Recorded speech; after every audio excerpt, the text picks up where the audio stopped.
सुप्रभातम दोस्तों। देखिए आज हम 8th क्लास और लेसन 7 डालते हैं। इससे पहले हमने 8th क्लास 7th क्लास और 6th क्लास के हर लेसन देख लिए थे। आज हम 8th क्लास में हम 7वां लेसन देखते हैं, ठीक है, जिसका नाम है भारत जनता हम।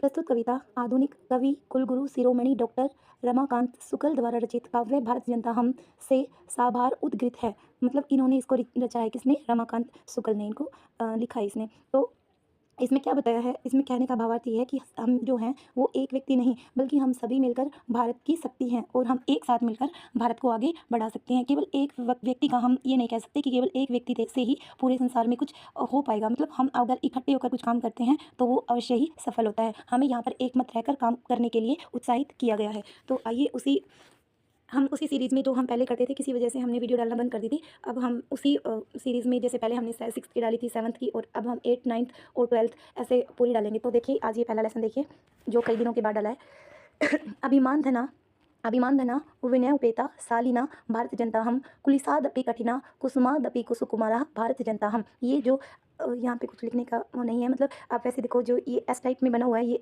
एस प्रकार से बना हुआ है। इसमें क्या होता है कि ये ए ही होता है। तो देखो अभिमान धना, यहाँ पे क्या हो जाएगा कि अभिमान धना मतलब स्वाभिमान रूपी धन वाली भारत जनता हम। ये जो हम लेसन पढ़ते हैं तो यहाँ से शुरू हो जाएगा अभिमान धना। मैं भारत की जो जनता हूँ ये स्वाभिमान धन वाली हूँ। विनय उपेता मतलब विनय से युक्त हूँ। मैं भारत की जनता स्वाभिमान वाली और किस वाली? विनम्रता से युक्त हूँ। शालीना भारत जनता हम मतलब शालीन। इसने कहा है कि मैं जो भारत की जनता हूँ मेरे पास स्वाभिमान भी है और मेरे पास विनम्रता भी है। इनसे परिपूर्ण मैं भारत की जनता हूँ। अब देखो कुलिसात अपी, यहाँ पर हिंदी लिखी भी है। अगर आप ऐसे नहीं करना चाहते तो आप इसमें हिंदी पढ़ सकते हो। कुलिसात अपी होता है कठोर, और जैसे कठिना का अर्थ होता है कठोर। और कैसी कठोर हूँ मैं? कुलिसात अपी, कुलिसात प्लस में अपी, कुलिसात ये पंचमी विभक्ति एक वचनम हो जाएगा आपका। कुलिसात होता है वज्र से भी, ठीक है। अपी मतलब भी, वज्र से भी मैं क्या हूँ? कठोर। कठिना मतलब कठोर हूँ मैं जो भारत की जनता हूँ। मतलब टाइम आने पर मैं इतनी कठोर हो जाती हूँ कि जितना मुझे होना चाहिए, वो टाइम आने पर मैं विनम्रता भी दिखाती हूँ। कहने का भावार्थ ही हो जाएगा। तो इन्होंने कहा कि मैं भारत की जनता हूँ जो कुलिसात अपी कठिना, वो वज्र से भी कठोर हूँ। कुसुमाद अपी, कुसुम मात प्लस में अपी, फूल से भी। कुसुमात हो जाए पंचमी विभक्ति एक वचन का हो जाएगा ये। फूल से भी, अपी का अर्थ हो जाएगा भी। फूल से भी सुकुमारा कोमल, ठीक है। मैं भारत की जनता हूँ। फिर से देखो क्या हो जाएगी, यहाँ पर पहले जो भारत की जनता हम लिया गया है, ये अन्वय आपके सामने लिखा है। अहम अभिमान धना, मैं भारत की जनता, मैं अभिमान मतलब स्वाभिमान रूपी धन वाली और विनय से परिपूर्ण मैं भारत की जनता हूँ। अहम कुलिसादपि, मैं भारत की जनता, वज्र से भी कठिन, कठोर कह लो या कठोर कह सकते हो आप, कठोर। मैं भारत की जनता वज्र से भी कठोर और फूल से भी कोमल हूँ, ठीक है। नेक्स्ट देखिए आपका निवसामि समस्ते संसारे मन्य च कुटुम्बम वसुंधराम प्रेय श्रेय च चिनोमी उभ्यम। ये आपकी संधि विच्छेद हो जाएगी इसमें, चिनोमी प्लस में उभ्यम सुविवेका भारत जनता हम। अन्वय आपके सामने लिखा है कि अहम भारत जनता समस्ते, मैं भारत की जनता, समस्ते मतलब सारे, संसारी मतलब संसार में, ये आपका सप्तमी विभक्ति एक वचन हो जाएगा। संसार में निवसामी रहती हूँ, मैं भारत की जनता संपूर्ण संसार में रहती हूँ या निवास करती हूँ। वसुंधराम च कुटुम्बम मन्ये, वसुंधरा होती है आपकी पृथ्वी, और वसुंधराम ये आपकी सप्तमी वसुंधराम, सारी पृथ्वी को, मैं सारी पृथ्वी को, ये आपकी द्वितीय विभक्ति एक वचन हो जाएगा। मैं सारी पृथ्वी को, चय का अर्थ होता है और, कुटुंबम होता है परिवार, मन्य मतलब मानती हूँ। मैं भारत की जनता सारी ही पृथ्वी को अपने परिवार के समान मानती हूँ। जैसे एक परिवार में बहुत सारे मेंबर रहते हैं और वो एक दूसरे से संयुक्त रूप से जुड़े होते हैं, है ना। तो इसी प्रकार से ये कहते हैं कि मैं पूरे संसार में रहने वाली हूँ और पूरे पृथ्वी को अपना परिवार मानती हूँ। कुटुंब मतलब अपने परिवार के समान मानती हूँ। अहम मतलब मैं, सुविवेक वाली या सुबुद्धि वाली, सु मतलब होता है अच्छा या श्रेष्ठ कह सकते हो, विवेक होता है आपकी बुद्धि, मैं सुबुद्धि वाली भारत की जनता हूँ। प्रिय होता है आपका प्रिय लगने वाला, और श्रेय होता है कल्याणकारी, मैं प्रियकर और कल्याणकारी, चाहे मतलब और, दोनों को मतलब मैं प्रिय और श्रेय कल्याणकारी दोनों मार्गों का चुनने वाली हूँ, दोनों मार्गों का वर्ण करने वाली हूँ, चुनने वाली हूँ। नेक्स्ट हो जाएगा आपका विज्ञान धना अहम, ज्ञान धना साहित्य संगीत, साहित्य कला संगीत पराः अध्यात्म सुधा तटीनी सनानई परिपूता भारत जनता हम। मतलब इन्होंने कहा कि अहम, अन्वय देखिए, अहम भारत जनता, मैं भारत की जनता, ज्ञान धना ज्ञान रूपी धन वाली, विज्ञान धना और विज्ञान रूपी धन वाली अस्मि मतलब हूँ मैं भारत की जनता। पहली लाइन में इन्होंने कहा कि मेरे पास क्या है? ज्ञान भी है और मेरे पास विज्ञान रूपी धन भी है। मतलब मेरे पास विज्ञान के बहुत सारे आविष्कार हैं। मतलब मेरे जैसे अपने इंडिया में है ना, बहुत सारे वैज्ञानिक उपकरण भी हैं, मतलब हमारे पास मिसाइल्स भी हैं, मतलब बहुत ज़्यादा हमारे पास वैज्ञानिक उपकरण हैं। तो इन्होंने यही कहा है कि मैं जो भारत की जनता हूँ, हमारे पास बहुत अथाह ज्ञान का सागर है हमारा भारत। तो क्योंकि आप देखते हो, अगर आप नज़रें फिरा कर देखते हो तो कहीं ना कहीं हमारे भारत में बहुत ज़्यादा ही बुद्धिमान व्यक्ति हैं। एक से कालिदास जैसे, जिनको विश्व प्रसिद्ध कवि के नाम से जाना जाता है ना, जो हमारे संस्कृत साहित्य के विद्वान हैं।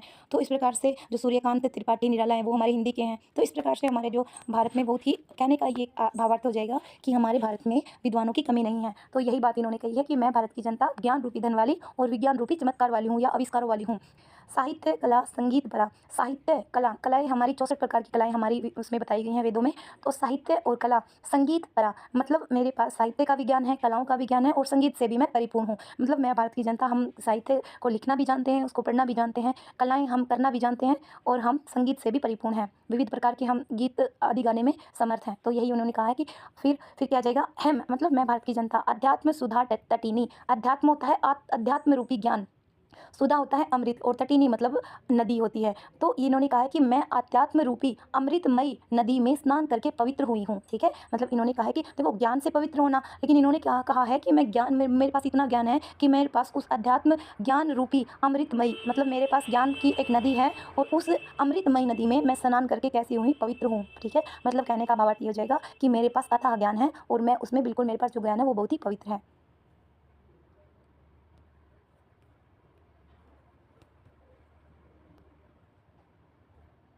नेक्स्ट इन्होंने कहा है कि मम गीतई मुग्धम समम जगतः मम नृत्यई मधुर मुग्धम समम जगतः मम काव्यैर मुग्धम समम जगतः रस भरिता भारत जनता हम। इन्होंने कहा है कि मम गीतई, मेरे गीतों से, समम होता है संपूर्ण, जगत मतलब संसार, मुग्धम मतलब मुग्ध, अस्ति मतलब है, मेरे गीतों से संपूर्ण संसार क्या है, मुग्ध है। मम नृत्यई समम जगतः, मेरे नृत्य से संपूर्ण जगत क्या है, मेरे मुग्ध है, मतलब मैं इतना मधुर नृत्य गाती हूँ, नृत्य करती हूँ कि सारा संसार मोहित हो जाता है। मम काव्य समम जगत मुग्धम, मेरे काव्य से संपूर्ण जो संसार है वो मुग्ध है। अहम रस भरिता भारत जनता हम, मैं भारत की जनता, अहम रस भरिता भारत जनता अस्मि, मैं रस से परिपूर्ण भारत की जनता हूँ। उत्सव प्रिय, श्रम प्रिया, पद यात्रा, देशाटन प्रिया, लोक क्रीड़ा सत्ता, वृद्धे अतिथि देवा भारत जनता हम, मैं भारत की जनता, उत्सव प्रिया, उत्सवों को मनाने वाली, श्रम प्रिया, श्रम परिश्रम करने वाली, पद यात्रा और पैर की यात्रा से मतलब पैदल ही, देशाटन देश का भ्रमण करने वाली मैं भारत की जनता हूँ। और मैं भारत की जनता कैसी हूँ, लोक क्रीड़ा आसक्ता, मतलब मैं भारत की जनता, इसका एक बार अभ्यास देखिए। सॉरी फॉर डिस्टर्बेंस, वो क्या है कि मुझे एक बार कुछ काम है बहुत ही अर्जेंट, तो एक बार ये आप लेसन देख लीजिए। Thank you for watching my video.